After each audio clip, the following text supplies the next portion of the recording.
नमस्कार, जय श्री कृष्णा। सभी विद्यार्थियों का ऑनलाइन क्लास में स्वागत है। बीए तृतीय वर्ष में अपने छायावाद के बारे में पढ़ रहे थे।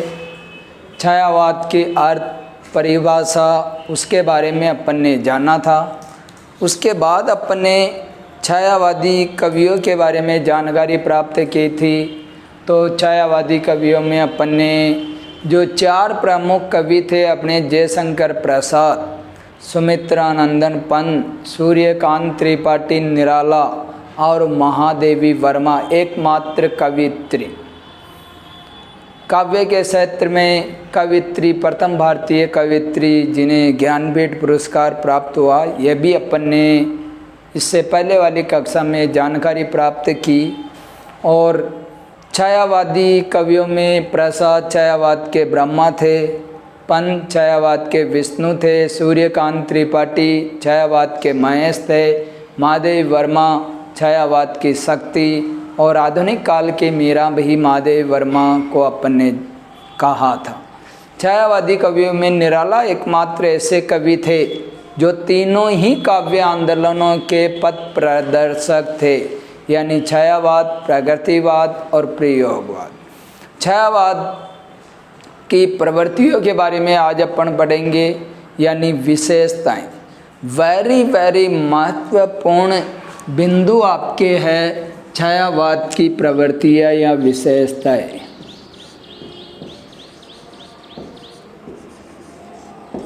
क्योंकि छायावाद की प्रवृत्तियां या विशेषताएं लगभग आपके आती ही रहती है।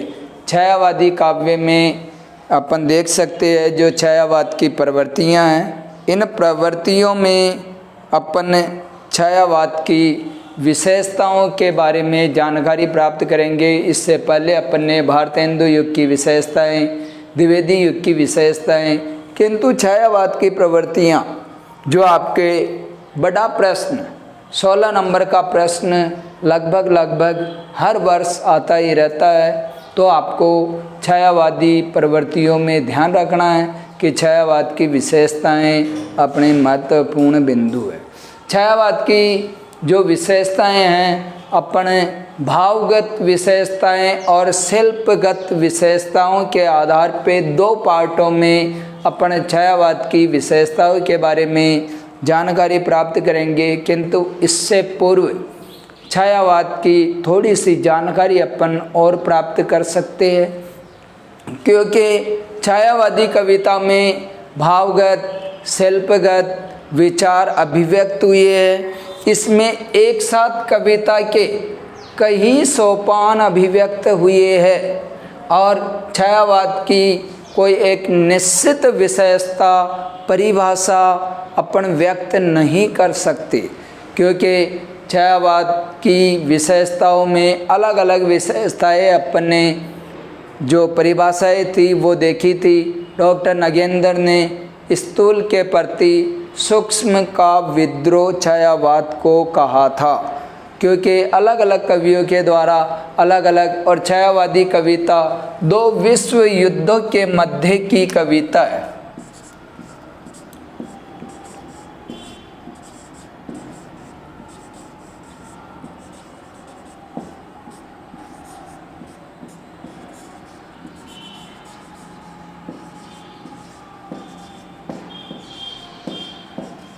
क्योंकि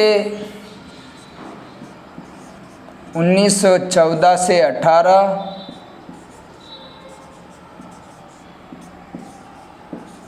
1939 से 45, प्रथम विश्व युद्ध और द्वितीय विश्व युद्ध दोनों के मध्य की कविता छायावाद को माना गया।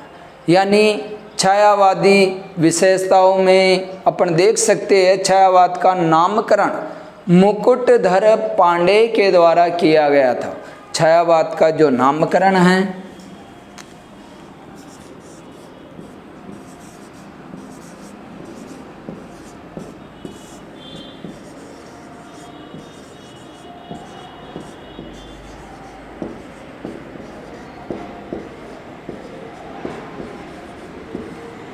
मुकुटधर पांडे के द्वारा छायावाद का नामकरण किया गया था।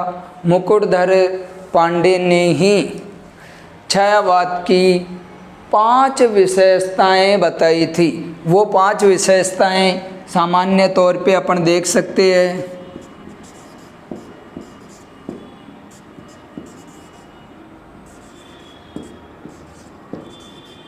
स्वातंत्र्य चेतना,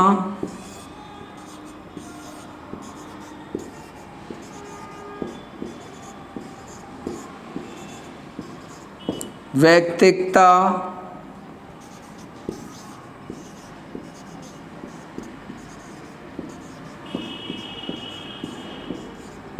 रहस्यवादिता,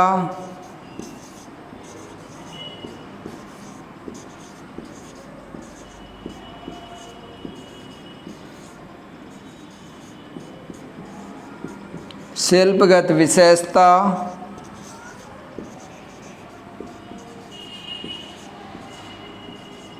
अस्पष्टता। यानी मुकुटधर पांडे जी ने छायावाद की 5 विशेषताएं अभिव्यक्त की थी। इनके द्वारा जो छायावाद की 5 विशेषता बताई थी, वो 5 विशेषता ये थी आपके सम्मुख। यानी व्यक्तिकता, छायावादी कवियों में व्यक्तिकता का भाव था, रहस्यवादिता कूट कूट के भरी हुई थी, शिल्पगत विशेषता थी, स्वातंत्र्य चेतना थी और अस्पष्टता, क्योंकि अस्पष्टता छायावाद की प्रमुख विशेषता के रूप में अपन देख सकते हैं। छायावादी कविताओं का जो छाया है प्रभाव कहीं और, यानी कहा क्या जा रहा है कविता के माध्यम से, और उसका प्रभाव क्या, व्यंग्यात्मकता, व्यंजना शब्द शक्ति के बारे में तो आपने जाना ही होगा, अभिधा लक्षणा व्यंजना। उसी प्रकार अस्पष्टता छायावाद की प्रमुख विशेषताओं के रूप में भी जाना जाता है। तो अपने छायावादी काव्य की जो प्रमुख विशेषताएं हैं उन्हें 2 पार्टों में बांटेंगे। ये 5 विशेषताएं तो मुकुटधर पांडे जी के द्वारा है, तो आप पहले इन 5 विशेषताओं को लिख लीजिए, फिर अपन छायावाद की भावगत विशेषता देखते हैं।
छायावाद की जो प्रवृत्तियाँ हैं, विशेषताएं हैं, उनमें पहली अपन भावगत विशेषताओं के आधार पर देखेंगे, दूसरी शिल्पगत विशेषताओं के आधार पर देखेंगे।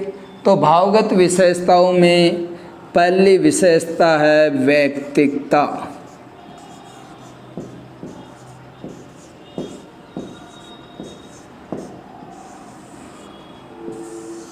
छायावाद की पहली विशेषता आपके सम्मुख उपस्थित हुई वैयक्तिकता। वैयक्तिकता यानी छायावादी कवियों ने अपने व्यक्तिगत विचार, इन व्यक्तिगत विचारों में चाहे उनके सुख हो चाहे दुख हो, चाहे घृणा हो चाहे प्रेम हो, सभी को अपने वैयक्तिक जीवन को उन्होंने छायावादी काव्य में प्रस्तुत करने का प्रयास किया था। वैयक्तिक जीवन के सभी भावों को उन्होंने छायावादी कविताओं में प्रस्तुत किया था। चाहे जयशंकर प्रसाद जी हो या पंत जी या निराला जी या वर्मा जी। प्रसाद जी ने अपने व्यक्तिगत जीवन की अनुभूतियों को व्यक्त किया, पंत जी ने व्यक्त किया, निराला जी ने अपने व्यक्तिगत जीवन में क्या कहूँ जीवन की जो कथा रही, दुख ही जीवन में भरा रहा, आज नहीं तो कब कहूँ। यानी निराला जी ने भी अपने व्यक्तिगत भावों को छायावादी कविता में प्रस्तुत करने का अथक प्रयास इनके द्वारा किया गया था। व्यक्तिगता छायावाद की पहली विशेषता अपने सम्मुख उपस्थित होती। दूसरी विशेषता छायावाद की स्वातंत्र्य चेतना।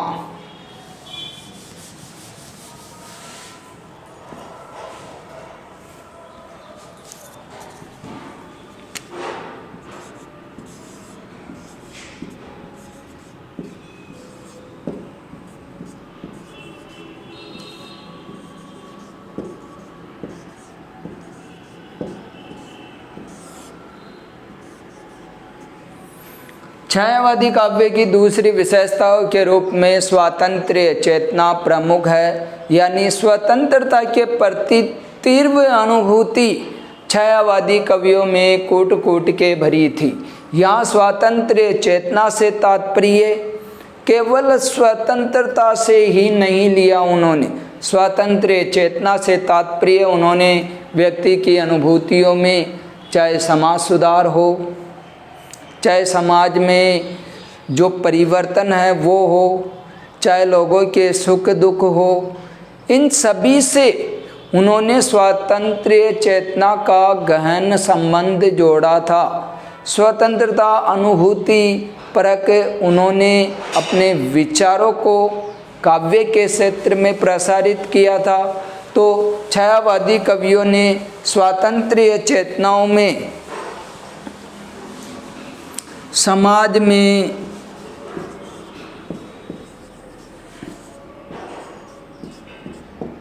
फैली हुई रूढ़ियों, बाह्य आडंबरों,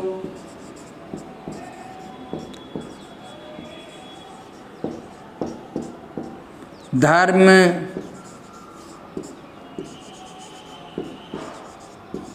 अहिंसा, सभी से तात्पर्य उन्होंने स्वातंत्र्य चेतना को माना था। स्वातंत्र्य चेतनाओं में उन्होंने अपनी अनुभूति को व्यक्त करने का प्रयास अथक रूप से किया था।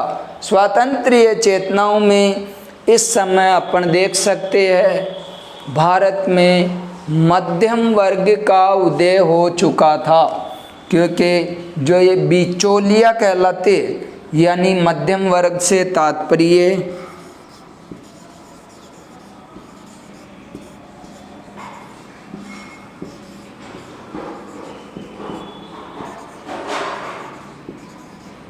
क्योंकि भारत में इस समय अंग्रेजों का शासन था। एक तरफ अंग्रेज, दूसरी ओर छोटे छोटे राजा यानी सामंत, उनका शासन था। अब अंग्रेजों के द्वारा जो कर लिया जाता था वो अंग्रेज डायरेक्ट जनता से न लेके राजा और सामंतों से लेते थे। अब ये अंग्रेज और सामंतों के बीच में जो ये बिचौलियाँ थे, मध्यम वर्ग था, जो जमींदार थे, जो पूंजीदार थे, वो इस समय काफ़ी आगे बढ़ रहे थे, क्योंकि जनता के द्वारा जनता का जो शोषण था वो जमींदारों के द्वारा किया जा रहा था। तो इस समय हम देख सकते हैं मध्यम वर्ग का उदय भी हो चुका था। और इससे पूर्व अपन ने देखा स्वातंत्र्य चेतना में जो अपने छायावादी कविता थी, दो विश्व युद्धों के मध्य की कविता थी, क्योंकि प्रथम विश्व युद्ध और द्वितीय विश्व युद्ध दोनों के बीच की जो कविता थी वो छायावादी कविता थी। इसी छायावादी कविता में अपन देख सकते हैं कि विश्व मुक्ति की कल्पना इनके द्वारा की जा रही थी। यानी जो पंत कवि थे, प्रकृति के सुकुमार कवि थे, उन्होंने विश्व और पूरे इस जगत संसार में सबको जन चेतना के रूप में जागृत करने का प्रयास भी किया गया था। तो ये दूसरी विशेषता अपने सम्मुख स्वातंत्र्य चेतना थी। अगली विशेषता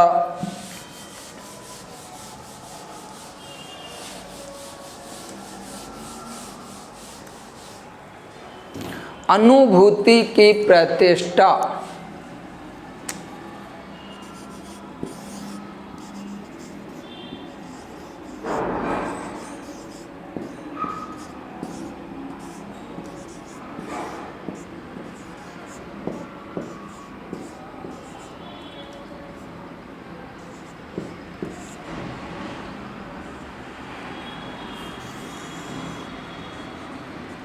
छायावाद की तीसरी विशेषता अपन अनुभूति की प्रतिष्ठा देख सकते हैं। यानी कविता में जो अपने विचारों, भावों आदि की अनुभूति होती थी वो छायावादी कवियों के द्वारा की गई थी। क्योंकि स्वयं पंत ने लिखा था कि कविता की उत्पत्ति, कविता जो बनती है वो मन के भावों से कविता उत्पन्न होती है। और स्वयं पंत ने लिखा है, वियोगी होगा पहला कवि,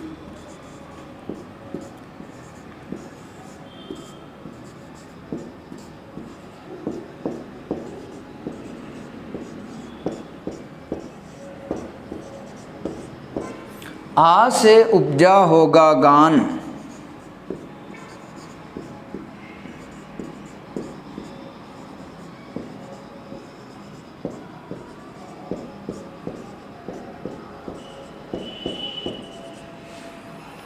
आँखों के आंसू से कविता बही होगी अनजान।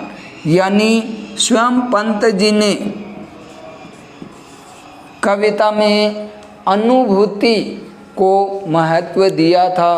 अनुभूति के आधार पे कविता बनती है और छायावादी कवियों ने अपने जीवन की अनुभूतियों को यहाँ व्यक्त करने का खुलकर प्रयास किया था। छायावादी कवियों ने अपनी अनुभूति की प्रबल जो मन की उत्कंठता थी उसको व्यक्त उन्होंने किया था। अगली विशेषता छायावाद की अपन जिज्ञासा व रहस्यवाद।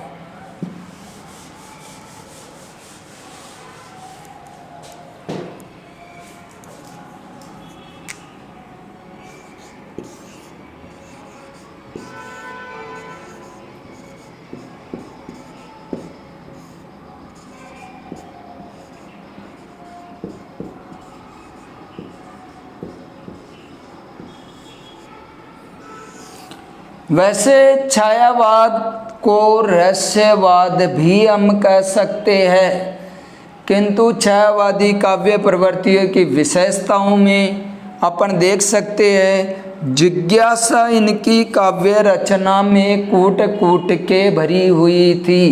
कवि ने सृष्टि के प्रति जो सृष्टि के रहस्य है उनको जानने की जिज्ञासा इन्होंने व्यक्त की थी। सृष्टि की चेतना, उत्पत्ति, विनाश, बीजांकुर,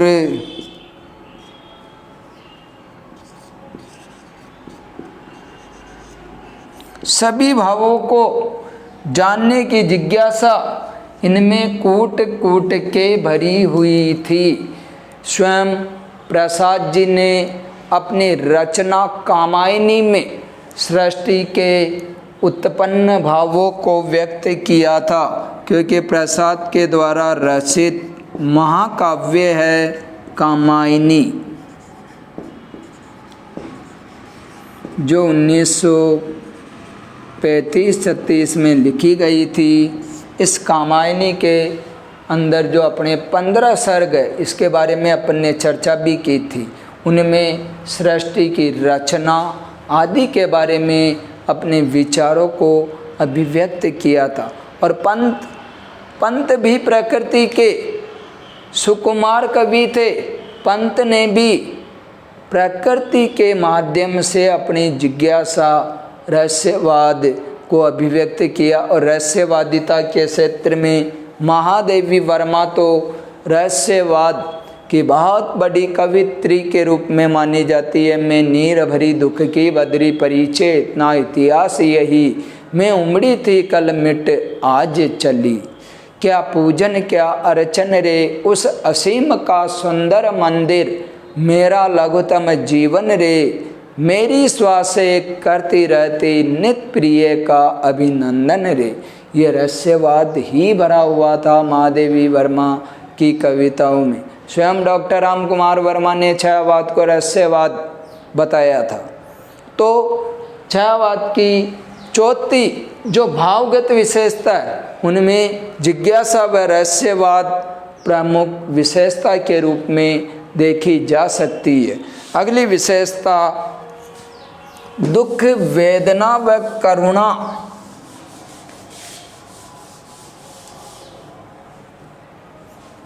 छायावाद की प्रमुख विशेषता रही है। पांचवी विशेषता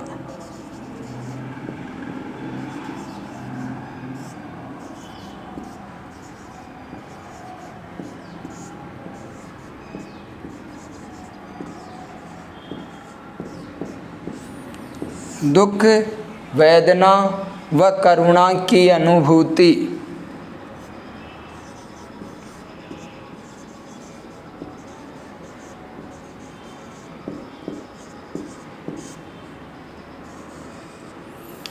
छायावादी काव्य की प्रमुख प्रवृत्तियों में अपन छायावादी कवियों के द्वारा जो रची गई कविताएं थी, रचनाएं थी, उनमें हम देख सकते हैं दुख, वेदना और करुणा के भाव कूट कूट के भरे हुए थे।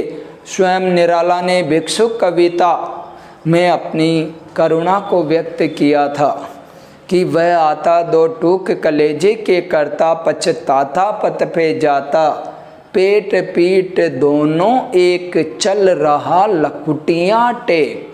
यानी इसमें करुणा का भाव, करुण रस कूट कूट के भरा हुआ है। भिक्षुक कविता के माध्यम से स्वयं निराला जी ने कुक्कुर मुत्ता कविता के माध्यम से उन्होंने दीन गरीब लोगों की करुणा को व्यक्त किया था। वह पूंजीवादी लोगों के ऊपर प्रहार स्वयं निराला जी ने किया था। कवि पंत ने करुणा का भाव प्रकृति के प्रति देखा था, तो महादेवी वर्मा ने अपनी काव्य रचना में करुणा और वेदना की गंगा बहा दी थी। महादेवी वर्मा ने ईश्वर के प्रति करुणा के भाव को अभिव्यक्त किया था, तो प्रसाद जी ने भी अपनी कामायनी रचना में आंसू कविता में उन्होंने भी अपनी करुणा और दुख को व्यक्त किया था। तो अपनी भावगत विशेषताओं में पांचवी विशेषता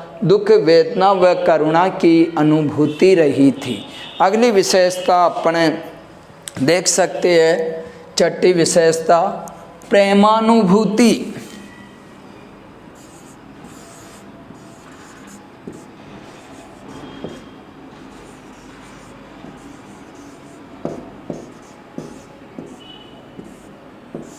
प्रेम प्लस अनुभूति अगर संधि विच्छेद करे तो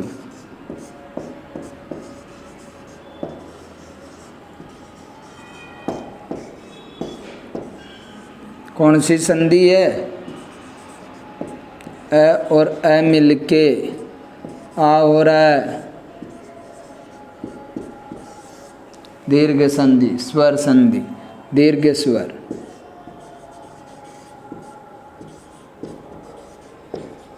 क्योंकि आपको व्याकरण को भी ध्यान में रखना है। बीए तृतीय वर्ष के बाद आगे आप कंपटीशन लाइन में जाओगे, वहाँ आपके लिए बहुत महत्वपूर्ण व्याकरण है। तो हर एक काव्य रचना में पढ़ते समय भी हर एक शब्दों को आप व्याकरण की दृष्टि से भी देख के आप व्याकरण का ज्ञान प्राप्त कर सकते।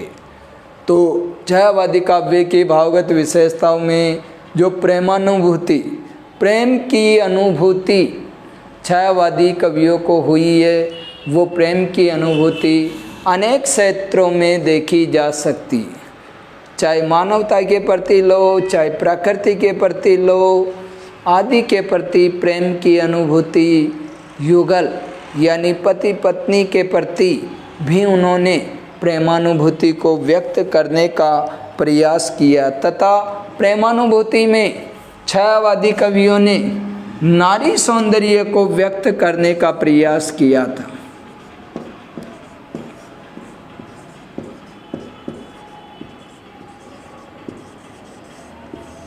नारी सौंदर्य को भी व्यक्त किया था। सौंदर्य शब्द आपके सम्मुख है, पूछ लिया जाए सौंदर्य में प्रत्यय क्या है तो बताओ। मूल शब्द सुंदर है यहाँ और इसमें अप्रत्यय है। अप्रत्यय जहाँ लगता है अंतिम वर्ण स्वर रहित हो जाता है। ये र आधा बन गया और ये आ गया यहाँ, और प्रथम वर्ण यानी आदि वर्ण दीर्घ हो जाता है। तो ये सौंदर्य में अप्रत्यय। प्रेमानुभूति यानी नारी सौंदर्य का गहन चित्रण छायावादी काव्य में किया गया था।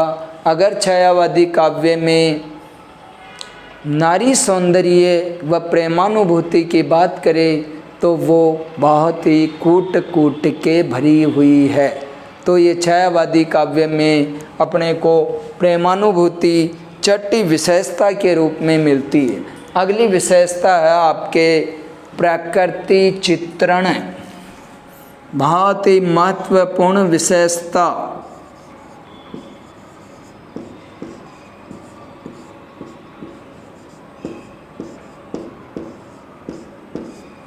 छायावादी काव्य प्रकृति चित्रण के बिना अधूरा है। प्रकृति चित्रण में चाहे प्रसाद हो, चाहे पंत हो, चाहे महादेवी वर्मा हो, चाहे निराला हो, सभी ने प्रकृति से गहन संबंध बनाते हुए प्रकृति को काव्य रचना का अंग बनाने में महत्वपूर्ण योगदान दिया था। और स्वयं पंत तो प्रकृति के सुकुमार कवि भी कहलाते, क्योंकि पंत के बारे में आपने पढ़ा था। प्रकृति के सुकुमार कवि यदि किसी को कहा जाए तो प्रकृति के सुकुमार कवि के रूप में कवि पंत का नाम अग्रणी लिया जाता है। छायावाद सौंदर्य में प्रकृति के अभाव में प्राणहीन काव्य बन जाता है, क्योंकि छायावादी काव्य में यदि प्रकृति वर्णन को निकाल दिया जाए तो छायावादी काव्य में मानो उनकी आत्मा को निकाल दिया है, मानो उनके प्राणों को निकाल दिया है। तो छायावादी काव्य में प्रकृति चित्रण का भी खूब वर्णन किया गया है। तो आज अपन छायावादी काव्य की भावगत विशेषताओं में अभी और शेष है इनकी विशेषता, इसके बाद शिल्पगत विशेषता भी अपने सम्मुख है। तो आज अपन केवल भावगत विशेषताओं की जो बात कर रहे थे, भावगत विशेषताओं में अपन ने ये छायावाद की 7 विशेषताएं देखी है। वैयक्तिकता, स्वातंत्र्य चेतना, अनुभूति की प्रतिष्ठा, जिज्ञासा व रहस्यवाद, दुख वेदना व करुणा की अनुभूति, प्रेमानुभूति, प्रकृति चित्रण, ये 7 विशेषताएं भावगत विशेषताओं के रूप में हैं। पहले इन्हें उतारिए आप।